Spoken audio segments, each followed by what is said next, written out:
Buenas noches. Buenas noches aquí en Europa. Buenas tardes América, hola mundo, etcétera. Lunes 9 de octubre de 2023 y las 21:57 en la ciudad de Madrid, es decir, las 9:57 p.m. Vamos a hacer un video sobre España a finales del siglo XVIII. Y la idea luego es hacer una serie de videos sobre España en el siglo XIX. Pero hay que comenzar con un video introductorio de lo que era España a fines del XVIII. A fines del XVIII gobernaba Enrique IV y tenía un valido llamado Godoy. ¿Qué es un valido? Pues un valido es como lo que sería hoy en día un primer ministro o un presidente de gobierno. En todo caso, el valido es el que realmente gobierna, ¿no? Pero en la historia de España hay validos que han gobernado más y los hay que han gobernado menos. O en otras palabras, los hay que se han apoderado de todo el poder del rey y los hay que se han moderado, ¿no? O que el rey los ha moderado. En el caso de Enrique IV y de Godoy, pues Enrique IV era un inepto y su valido, no válido, valido, Godoy era el que lo hacía todo. En ese momento, en la España a finales del siglo XVIII, en ese momento el contexto europeo era el siguiente. Francia era la potencia hegemónica del continente, es decir, de la Europa continental. Gran Bretaña era la potencia hegemónica de los mares, la gran potencia de los mares. Y España se dirime en España, termina dirimiéndose en territorio español el conflicto entre Francia y Gran Bretaña. Carlos IV, repito, era un inepto, todo lo manejaba Godoy. Y Godoy firma el Tratado de San Ildefonso. Y este tratado, porque a Godoy solo le interesaba sus intereses personales, ¿no? Ganar dinero, poder. España no le interesaba para nada. Entonces firma un tratado que no es bueno para España. Y este tratado de San Ildefonso lleva a España a la guerra, es decir, a Trafalgar. Y allí perdemos la guerra. Hay que decir que Carlos III se esforzó por recuperar la flota. Luego viene en 1807, estamos ya en el siglo XIX, el Tratado de Fontainebleau, firmado con Napoleón.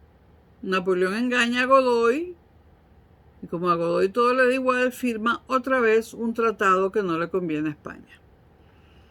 A raíz de esto se bloquea el puerto de Lisboa y Cádiz releva a Sevilla en la carrera de Indias.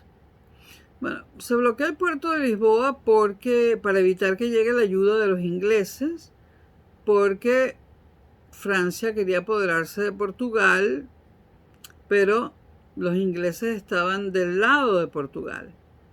Y Francia le había pedido a España atravesar su territorio para llegar a Portugal, pero atravesarlo solamente.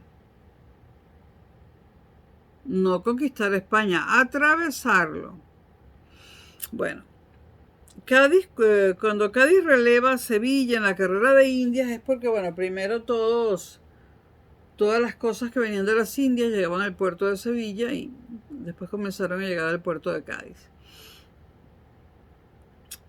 Godoy, pero ya dijimos que las tropas francesas podían pasar a través de España, pero no solamente pasaron, sino que se quedaron estacionadas en diversos sitios y se quedaron en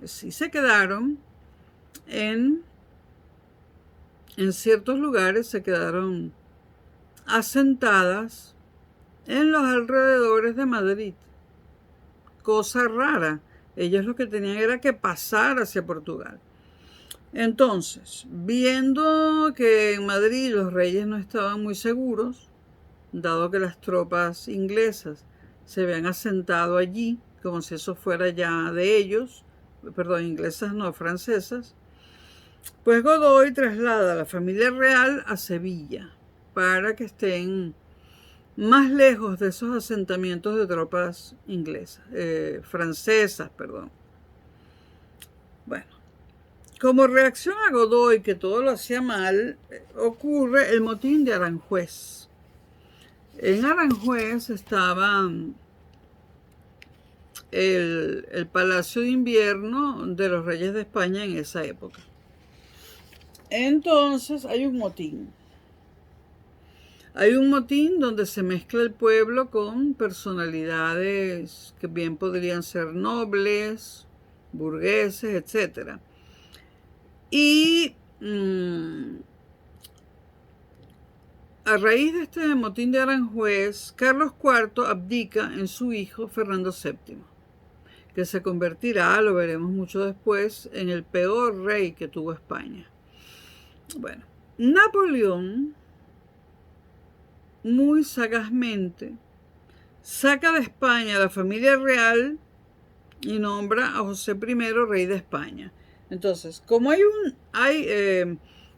Carlos IV abdica en Fernando VII porque en Aranjuez, en el motín de Aranjuez, lo obligan a ello o lo coaccionan para que lo haga. Pero luego Carlos IV se desdice y dice no, que el rey es él, que él ya no abdicó, que él recoge la abdicación en su hijo Fernando VII y que el rey es él. Entonces hay un conflicto. Hay partidarios de Carlos IV y hay partidarios de Fernando VII, padre e hijo. Hay un conflicto y Napoleón le dice a ambos que para dirimir el conflicto y que haya paz en España, los invita a la ciudad del sur de Francia, muy cerca de la frontera con España, llamada Bayona. Y los muy imbéciles se van los dos para allá, Enrique IV y Fernando VII. Y cuando llegan allá, Napoleón no dirime ningún conflicto entre ellos dos, sino que los encarcela, por cierto, en un castillo, pero es una cárcel de lujo. Napoleón los trató de lujo puro. Los encarceló en un castillo, pero tuvieron lo mejor de lo mejor y ellos mismos lo dijeron luego, ¿no? Y entonces Napoleón coge a su hermano, que en ese momento era rey de Nápoles, José I. Nápoles en ese momento le pertenecía a España, si no me equivoco, y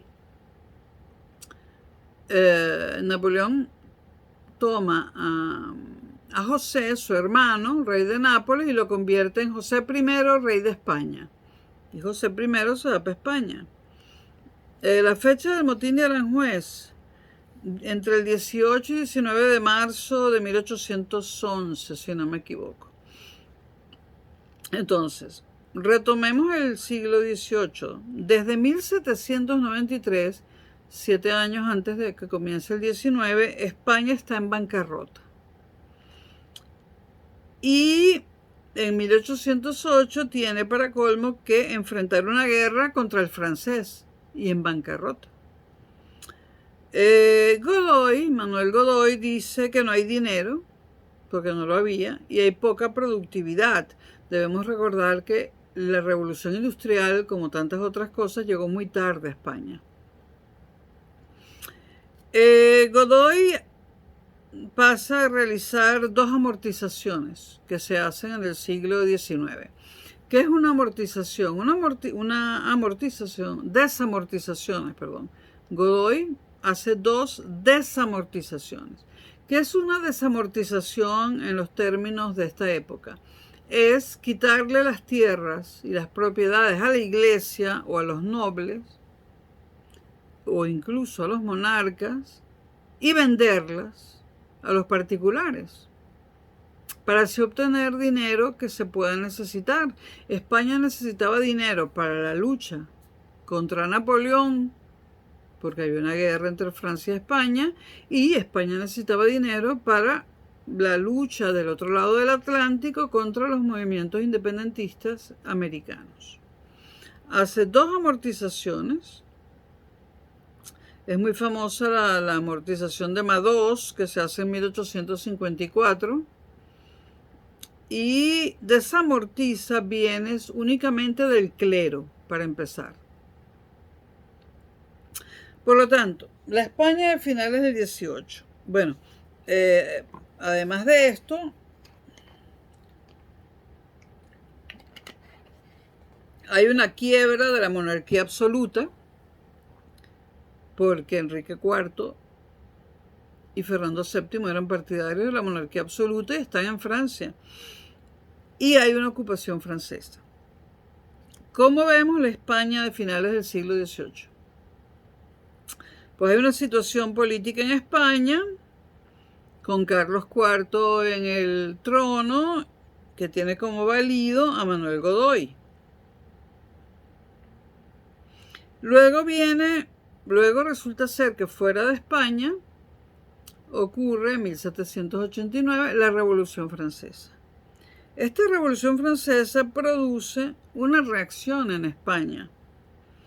Y entre 1793 y 1795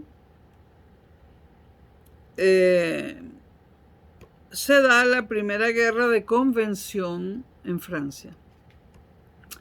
En los videos de Revolución Francesa lo pueden ver. En Francia se instaura una cosa llamada la Convención, y entre el 93 y el 95 del siglo XVIII hay una guerra de convención, la primera guerra de convención. Luego hay un viraje y en 1795 se firma la Paz de Basilea. Este es el contexto en el que estaba España en el siglo XVIII. Ahora venimos con España. Luego de firmar Francia la Paz de Basilea, en 1796 le pone sobre el tapete a Godoy el Tratado de San Ildefonso, que ya dijimos que Godoy lo firma, y esto produce una guerra, con una terrible derrota en Trafalgar en 1805, derrota para España. Pero después de esta derrota se establece, hay un periodo de confianza, y como hay confianza, España firma en 1807 el Tratado de Fontainebleau. Esta firma tiene 3 reacciones principales. Una, la reacción de Manuel Godoy, que fue el que firmó. La segunda, el motín de Aranjuez, que ya lo mencionamos, es decir, el rechazo a Carlos IV y también el rechazo de mucha gente a Fernando VII. En el motín de Aranjuez había partidarios de la monarquía absoluta, había partidarios de la monarquía constitucional y había partidarios de la república. Entonces, está Manuel Godoy, está el motín de Aranjuez y el famoso 2 de mayo, donde la población de Madrid se rebela contra las tropas francesas que ocupan Madrid, la capital, y al día siguiente, el 3 de mayo, los que se rebelan contra los franceses, los españoles que se rebelaron contra la ocupación francesa en Madrid, fueron fusilados. Francisco de Goya pintó 2 cuadros, uno llamado el 2 de mayo y otro el 3 de mayo, que muestran esos acontecimientos. Ambos cuadros están en el Museo del Prado, yo los he visto innumerables veces en la colección permanente, pero ojo, Goya no se encontraba en Madrid en ese momento, y los pintó años más tarde en base a lo que le contaron. Recuerden que no había fotografía. Pero son 2 cuadros muy interesantes. 2 de mayo, 3 de mayo, están en el Museo del Prado, Goya, y de paso vean a la duquesa de Alba, la maja desnuda y la maja vestida, y bueno, todas las maravillas que hay por allí.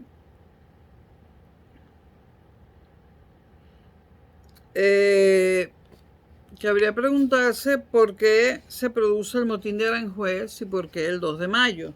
Bueno, el 2 de mayo se produce obviamente por la ocupación francesa, ¿no? Bueno, había una tensión social en España. Por un lado había la repulsa total hacia la monarquía de Carlos IV.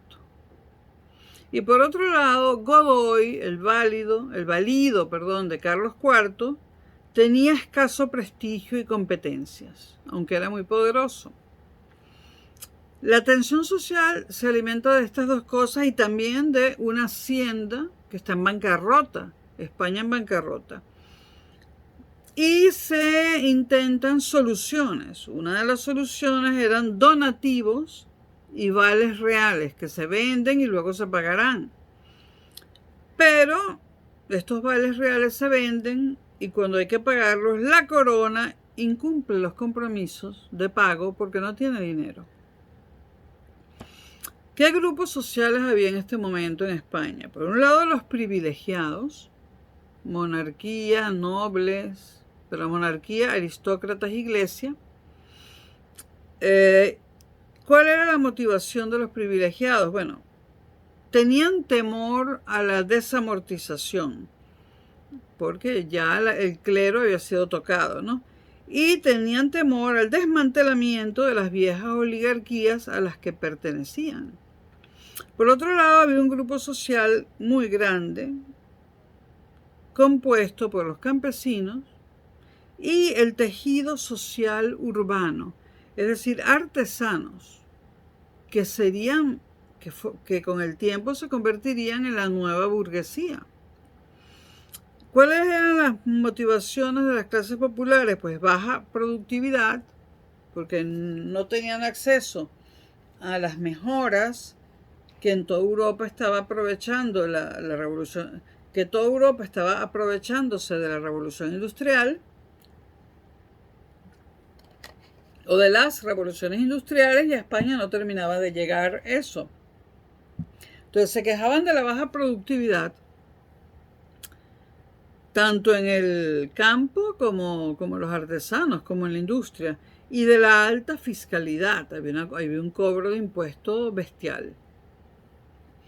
El resultado fue la quiebra de la monarquía absoluta, la de Carlos IV, a la vez que las tropas francesas entran en la península. En el próximo video seguimos, pero se llamará España siglo XIX 1. Este es España a finales del siglo XVIII.